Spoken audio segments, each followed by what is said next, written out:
तरंग, अद्भुत, अफाट, विश्वातील अगणित चमत्कार म्हणजेच विश्वसंचार या खास कार्यक्रमात मी गौरी सारंग करते तुम्हा सगळ्यांचं स्वागत। वेगाच्या या दुनियेत तंत्रज्ञान बदलतंय, निसर्ग रोज आव्हान देतंय। क्लिकच्या पलीकडचं जग आणि मानवी कल्पनेच्या बाहेरच्या घटना काय घडतंय या विस्तीर्ण विश्वात शोधूया रहस्य, अनुभवूया निसर्गाची किमया। चला तर मग सुरू करूयात पुढारी न्यूजचं खास बातमीपत्र विश्वसंचार, जिथे जग तुमच्याशी जोडतं। जग अजून कोरोनाच्या संकटातून पूर्णपणे सावरलेलं नसतानाच आता एका अत्यंत धोकादायक विषाणूनं जगाची चिंता वाढवली आहे। मध्य आफ्रिकेत इबोला विषाणूच्या नव्या प्रजातीनं थैमान घातलं असून आंतरराष्ट्रीय आरोग्य आणीबाणी सुद्धा घोषित करण्यात आली आहे। काँगो आणि युगांडामध्ये आतापर्यंत 200हून अधिक निष्पाप लोकांचा यामध्ये बळी देखील गेलाय। धक्कादायक बाब म्हणजे या नव्या विषाणूवर जगात सध्या तरी कोणतीही लसही उपलब्ध नाहीये। जर वेळीच पावलं उचलली नाही तर पुढच्या 3 महिन्यात हा आकडा 20,000च्या पार जाण्याचा धोक्याचा इशारा सुद्धा देण्यात आलाय। आता याच पार्श्वभूमीवर 3 नवीन लसींच्या निर्मितीला युद्ध पातळीवर वेग देण्यात आलाय। नेमकं काय आहे हे संकट जाणून घेऊयात। मध्य आफ्रिकेत इबोला विषाणूनं पुन्हा एकदा डोकं वर काढलंय। परिस्थिती चिंताजनक बनली आहे। काँगो आणि युगांडामध्ये आतापर्यंत 900हून अधिक संशयित रुग्ण आढळलेले असून 200हून अधिक जणांचा मृत्यू झालाय। याच पार्श्वभूमीवर मे महिन्यात आंतरराष्ट्रीय सार्वजनिक आरोग्य आणीबाणी घोषितही करण्यात आली असून आता 3 नवीन इबोला लसींच्या निर्मितीला युद्ध पातळीवर वेग देण्यात आलाय। काँगोसाठी हा 17वा उद्रेक आहे। विशेष म्हणजे यंदाचा उद्रेक नेहमीच्या घातक झैरे विषाणूमुळे नसून बुंदीब्युगो या नवीन विषाणू प्रजातीमुळे झालेला आहे। या नवीन विषाणूवर अद्याप कोणतीही मान्यताप्राप्त लस किंवा उपचार उपलब्ध नाहीयेत। तज्ज्ञांच्या मते जर वेळीच पावलं उचलली नाहीत तर पुढील 3 महिन्यात रुग्णांचा आकडा 20,000च्या पार जाण्याची भीती आहे, जो इतिहासामधील सगळ्यात मोठा उद्रेक ठरू शकतो। सध्या स्थानिक संघर्ष आणि आरोग्य सुविधांची कमतरता यामुळे मदत कार्यामध्ये अडथळे येत आहेत। यावर नियंत्रण मिळवण्यासाठी वैज्ञानिक रिंग व्हॅक्सिनेशन आणि सामूहिक लसीकरण या 2 मार्गांचा वापर करतायत। 2014च्या भीषण उद्रेकातून शिकत वैज्ञानिक जलद निदान आणि विलगीकरणावर भर देत आहेत। मात्र आता सगळ्या जगाचं लक्ष या बुंदीब्युगो या विषाणूवरच्या नवीन लसीकडे लागलेलं आहे। जरा विचार करा, जर तुम्हाला एखादा आजार झाला तर गोळ्या, सिरप आणि इंजेक्शन घेण्याची गरजच पडली नाही तर? ऐकायला हे अशक्य वाटतंय, पण शास्त्रज्ञांनी हे शक्य करून दाखवलंय। आता तुमच्या शरीराच्या आतच एक छोटा औषधाचा कारखाना सुरू होणार आहे। होय, वैद्यकीय क्षेत्रात एक असा क्रांतिकारी शोध लागलाय जिथे जेनेटिकली मॉडिफाईड केलेले जंतू तुमच्या शरीरामध्ये जाऊन स्वतः औषध तयार करणार आहेत। काय आहे हे संपूर्ण तंत्रज्ञान आणि यामुळे कॅन्सर सारख्या गंभीर आजारांवर नेमका कसा विजय मिळवता येणार आहे, जाणून घेऊयात। वैद्यकीय क्षेत्रात भविष्यात रुग्णांना औषध देण्याची पद्धत पूर्णपणे बदलून टाकणारा एक क्रांतिकारी शोध लंडनमधील शास्त्रज्ञांनी लावलाय।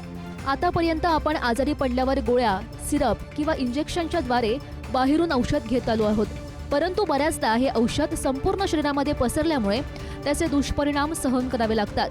यावर एक अद्भुत तोडगा काढत शास्त्रज्ञांनी जनुकीय बदल केलेले असे सूक्ष्म जंतू तयार केलेले आहेत, जे थेट सजीव शरीराच्या आतमध्ये जाऊन एखाद्या छोट्या कारखान्याप्रमाणे स्वतः औषध तयार करू शकतात। हे बायोलॉजिकल रोबोट शरीरात आजारी पेशी किंवा ट्यूमरचा अचूक शोध घेतात आणि योग्य ठिकाणी पोहोचताच औषधांचे रेणू तयार करून ते थेट बाधित पेशींमध्ये सोडतात। औषध थेट आजारी भागावरच काम करत असल्यामुळे शरीराच्या इतर निरोगी पेशींना कोणताही धक्का लागत नाही आणि उपचारांचे दुष्परिणाम नगण्य होतात। कर्करोगासारख्या गंभीर आजारांवर आणि शरीराच्या अत्यंत नाजूक भागात औषध पोहोचवण्यासाठी हे तंत्रज्ञान वैद्यकीय क्षेत्रात गेम चेंजर ठरणार आहे। सध्या हे प्रयोगशाळेमध्ये सजीवांवर यशस्वी झालेले असून मानवी शरीरासाठी ते पूर्णपणे सुरक्षित कसे राहतील आणि काम झाल्यावर शरीरातून कसे नष्ट होतील यावर पुढील संशोधन सुरू आहे। मानवावरच्या अंतिम चाचण्यानंतर भविष्यातील औषधोपचारांची ही एक नवी पहाट असेल यात मात्र शंका नाही। काय सांगता, आता तुमचा बँक बॅलन्स तुमचे AI एजंट सांभाळणार? होय, तुम्ही ऐकलंय ते अगदी खरंय। आतापर्यंत फक्त कविता लिहिणारं आणि चित्र काढणारं AI आता थेट तुमच्या खिशात हात घालणार आहे।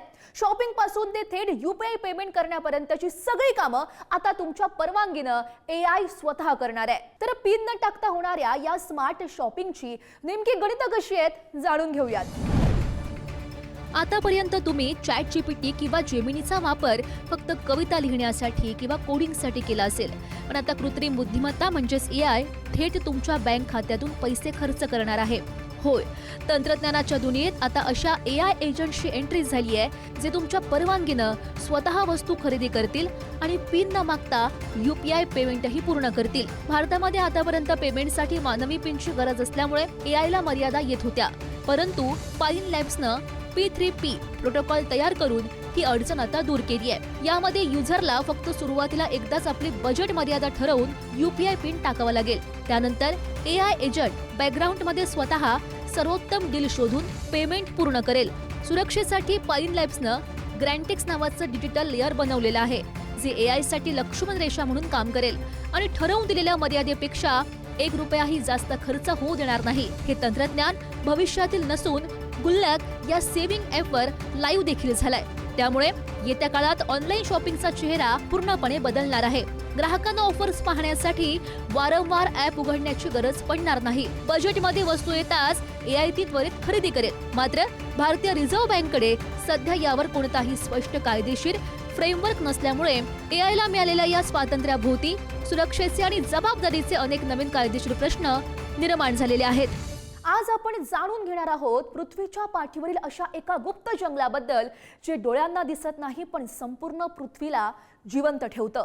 शास्त्रज्ञांनी नुकताच जमिनीखालच्या बुरशीच्या जाळ्यांचा शोध लावलाय ज्याची लांबी आपल्या आकाशगंगेच्या 10% भागा एवढी आहे. चला तर मग जाणून घेऊयात हे जाळं नेमकं काय आहे आणि ते वाचवणं नेमकं का गरजेचं आहे.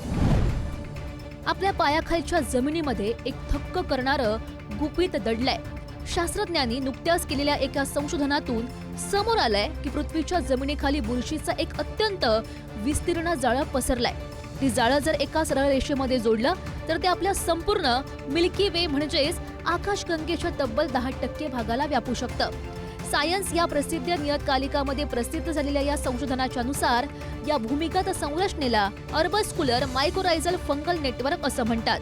हे जाळं वनस्पतींना जमिनीतील नायट्रोजन आणि फॉस्फरस पुरवतं आणि बदलात स्वतःसाठी कार्बन शोषून घेतं. विशेष म्हणजे जगातील पहिल्या जागतिक नकाशानुसार फ्लोरिडातील एव्हरग्लेड्स सारख्या गवताळ प्रदेशात या जाळ्यांची घनता सर्वाधिक असल्याची माहिती आहे. या ठिकाणच्या जमिनीच्या वरच्या अवघ्या 6 इंचाच्या थरात जगातील एकूण बुरशीच्या बायोमासपैकी तब्बल 40% हिस्सा आढळतो. Society for the protection of underground नेटवर्कचे जीवशास्त्रज्ञ जस्टिन स्टीव्हन्स म्हणतात, हे पृथ्वीवरच्या बुरशीचं सगळ्यात दाट जंगल आहे. पण चिंताजनक बाब अशी की मानवाकडून हे नैसर्गिक गवताळ प्रदेश खूप वेगानं नष्ट केले जात आहेत. कार्बन शोषून घेणारा हे पृथ्वीचा फुफ्फुस वाचवणं आता काळाची गरजही बनते. एका लहानशा घटनेनं जगाची समीकरणं नेमकी कशी बदलतात हेच आपण आज पाहिलेलं आहे. अशाच रंजक बातम्यांचा आणि जगाचा आढावा घेण्यासाठी पुन्हा भेटूयात पुढच्या भागात. आज इथेच थांबते. पाहत रहा विश्वसंचार, कारण जगाचा प्रवास कधीही थांबत नाही.